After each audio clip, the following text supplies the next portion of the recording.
The problem is in the God of Islam. This is shocking, and unfortunately this is the reality about this God. He is a God of torture. He is a God, the deceit God. This is what he talks about himself. You are going to make millions, millions upon millions of Muslims very, very angry. I'm not trying to offend Muslims. I love them. Those Muslims are my family. But you are going to offend people, and you are going to put your life in danger, aren't you, by doing this? Some of them will be offended. Some of them will be offended. But I am sure, I believe that many of them will wake up. Some of them will try to kill you. They will. They will. If they will kill me, they will kill this body. But the question, what about my soul? What about my ideas? What about my beliefs that I shared with everybody? Will they be able to kill this? I don't think so. These comments are coming from a man who is not just any Palestinian, but the son of Sheikh Hassan Youssef, one of the founders of Hamas. Mossab Hassan is also a young man who himself, until just a few years ago, was president of the Islamic youth movement. And his denunciations of Islam are harsh and startling. Every Muslim who read the Quran, if they allow themselves to listen to this Quran and believe in the same time that this is from God, I think they are sick and they need help. I believe that Islam is collapsing already. Because it's collapsing? It is collapsing. It looks from the outside, it's growing, but from the inside, it's completely collapsing. It's not giving answers to the people. It's not improving their lives. It's not helping them at all. Within 10 years, that's it. Islam's going to be over.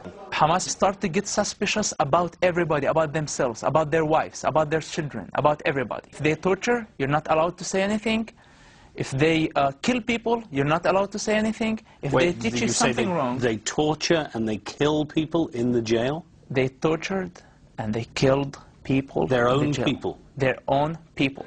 Like put needles under their fingernails. They put needles under the fingernails? Needles under their fingernails. Hamas leaders that we see them on the TVs now, okay, and big leaders were responsible for torturing their own members. In studying the Quran, Mossab Hassan found what he calls thousands of inconsistencies. What Muslim sheikhs or religious people do, that they focus on only one part of Islam. Which part do they focus on? The part that they need for that time. If it's a war zone, if it's wartime, they're talking about jihad. They bring the verses that, so it's like very political religion. And this way, I discovered that the Islam is the most bipolar religion on earth, that you can find whatever you want. So the Quran contradicts itself? In so many ways. Within days of us broadcasting that interview, it spread across the internet like wildfire. Days after that, Al-Qaeda itself stepped up in the absence of Hamas making any comment, criticized Hamas for allowing him to get away from the organization, and then concluded their internet statement by quoting the words of the Prophet Muhammad, chilling words. They said, "Whoever changes his religion, kill him." That being a reference to the fact that Mossab Hassan not only has left Hamas, but has now turned his back on Islam and converted to Christianity. I love Jesus immediately. Why? Love your enemy. That was the one that moved me from like deep and changed my life forever. I've been suffering for a long time. It's like my medicine became. It's not a drug. It's not it's not like Quran. Quran is a drug. The Quran is a drug, you say? Islam is a drug. To be honest with you, being killed is not the worst thing can happen to me. But if my soul is dead, if I feel the responsibility and I don't say a word of truth, I will die every day. The biggest terrorist is the God of the Quran. I know this is very dangerous. And I know this is this will offend many people, but my goal not to offend them. What I'm saying, that the biggest terrorist is Allah of the Quran, the God of the Quran, the God of Islam. Since Yusuf's book was published, his father, Sheikh Hassan Yusuf, has publicly disowned his son. I want to ask you, of course, to pray for me and pray for my family. They were under lots of pressure. The last time I talked to my dad, he told me, I asked him to disown me, because I know how difficult this is for them. And he told me this is not an option. I know their hearts. They're good people. But unfortunately, their God doesn't have a minimum amount of humanity. He unskinned their humanity. He wants them to be beasts. Our problem is with their God. Our problem is with their ideology. Please to understand the difference between Islam and Muslims. Please, Muslims are wonderful people. The worst criminal terrorist, Muslim,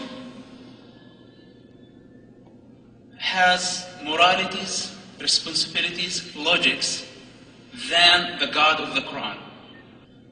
And what I see that governments are hunting the street drug dealers when they are trying to catch somebody like Bin Laden.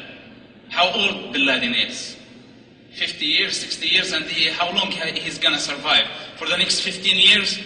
We have a problem with a gangster has been for the last 1400 years, and he will be there for the next 500 years if nobody will stop him. And our war is with him. My war is with him. My God's war is with him. If Jesus Christ was here now, right now, and you ask him a question, what do you think about the God of the Quran and the God of Islam? What his answer will be. But I'm telling you, the problem is much bigger than Hamas. The problem is in the God of Islam.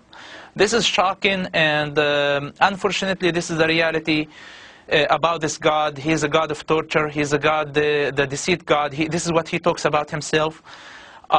Islam as a religion in general is a lie wrapped with some facts and truths, and I'm talking this with the authority of somebody who understands exactly what Islam is all about. And it's the biggest lie in history, in my opinion. And this is the biggest danger, that a quarter of population of Earth believe that this is a religion from God. They are wonderful people. You know, here in Canada, our Muslim population is the same as any other religion. So, you know, those are very inflammatory words about. I know you've converted to Christianity, but that's pretty inflammatory. Yeah. Yes. This is a good point, and what I'm trying to tell you here, that your problem, my problem, the world's problem is not with Muslims. And Muslims, the majority of Muslims are great and wonderful people. They are my people. I know their pain, I know their sufferings, and I know their hearts. When you go to the Middle East, when you go to any Muslim community, you see their passion, you see their hospitality, and you get confused, even more confused. You say sometimes, those Muslims are better than many Christians. And we are not in a position to compare people. We are comparing ideologies.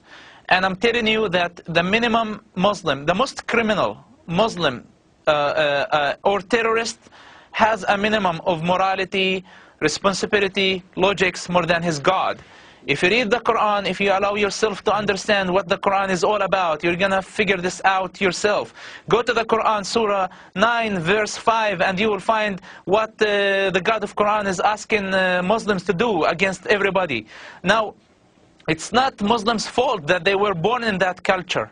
It's not their fault that they were born as Muslims. But what we're telling them, understand your religion before you are offended. Those are realities about their religion, and they need to recognize that. Your father is the leader of Hamas in the West Bank. Didn't you feel that you are betraying your family, betraying his confidence, betraying the idea he dedicated his life to? How did I betray him? By saving his life, for example? I'm not doing him a favor. This is my dad. I know I rather to die and he doesn't get hurt. I look like a traitor because I am doing what my people need, not what my people want. You decided at some point to leave Islam altogether, and you converted to Christianity, right? Yes, I converted to Christianity. I am a Jesus Christ follower, and let me tell you something. I am not a pro-Israeli and I'm not very fascinated by the work of the Israeli government of killing Gaza children or assassinating leaders and even terrorist leaders. It's very obvious that they're going to try and kill you till the rest of your days, and still here you are in Israeli television without disguise, without fear, and I ask myself whether this is courage or total craziness. Look, you are afraid when you do something wrong.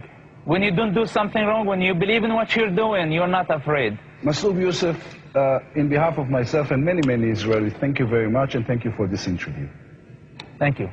Musab is well aware that by speaking out, he could effectively be signing his own death warrant. But he shows no fear. They gotta kill my ideas first, which is like, that's it. They're already out. So how are they gonna kill my idea? How are they gonna kill my opinions that I have? This thing that they can do, they can't kill my body, but they can't kill my soul.